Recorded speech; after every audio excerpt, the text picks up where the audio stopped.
Hey, this is George and welcome back to George Basic Crypto and Finance. In this video tutorial, I will teach you how to deposit Bitcoin from Cash App to your Exodus account.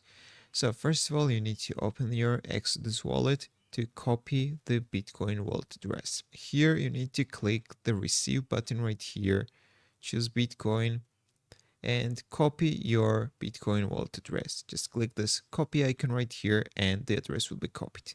Then you can close this and you can open your Cash App.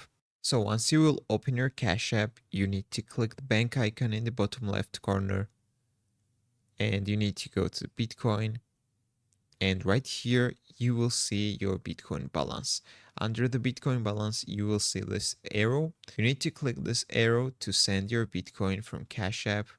Then you need to select the amount of Bitcoin you are going to send from Cash App to Exodus.